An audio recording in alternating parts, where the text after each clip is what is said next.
Hi writer-openers. Today I'm going to share with you the protocol to connect with clients when ghostwriting a book.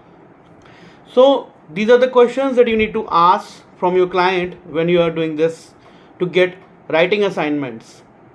So the first question should be like this: should I send you one chapter at a time so that you can review and give further instructions? I'm not clear about my keywords that you want me to focus, so please elaborate. Then I will provide one revision per chapter if you are not happy with the first version.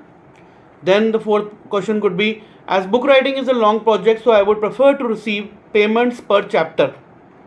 So many writer-openers had this question that how to talk about payments.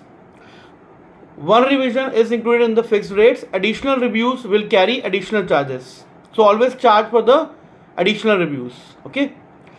Now the fifth point is, what type of sources am I allowed to use when I am writing this book? Now if you will like my work, I would like to get a 1-minute video testimonial from you to publish on my professional website. Is that okay with you? So all these questions should be clarified before beginning your project, and you should always take a testimonial and document it online on your website to get more and more clients in the future. Okay. Now get outline of the project in email. As with email you will get it in writing. Actually everything should be taken in writing from the client. For phone or video conversation, create a recording to write notes afterwards. First of all, review the requirements and don't consider that you are on the same page until you are clear about the KRAs, key result areas of the project. Okay, keep the communication professional. You should not become too familiar, as this can go against you in negotiating rates after some time. It is good to be polite. Also display responsibility while talking. Provide the client with additional advice. Ongoing communication should always be documented for future use. So these type of questions you can ask. What does the sample consist of?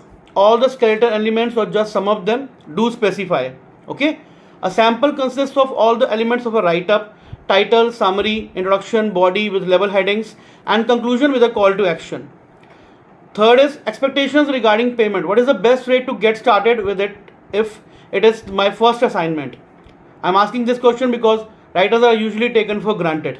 Okay, you can ask for rates according to your standards.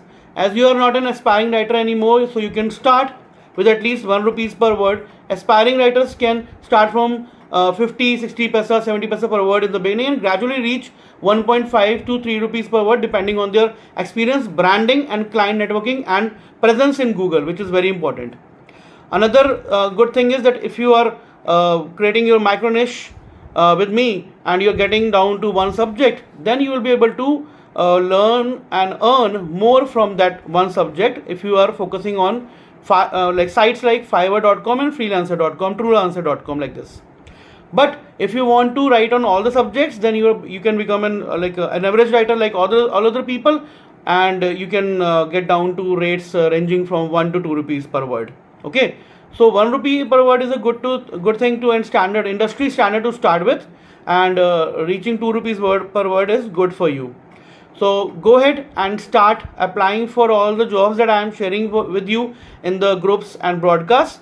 And based on these things, if you have any additional questions, you can ask from me how to connect with your client, how to basically what more questions you can ask, and if there are additional doubts which are coming from the client, you can actually tell them to give you some time to think about that, and then you can talk with me and I will be providing you the feedback. Okay. And one more thing, always remember to ask in the beginning that whether you're going to pay me for the sample or not. Okay. If you are not agreeing in the beginning, so you should not do the work. You should not give the sample also. If you say that I'm not going to charge for the sample, then you should not think about charging for the sample. Okay. Although a good client will never actually will always pay you for the sample as well. Thank you. Bye bye. If you have additional questions, you can ask from me.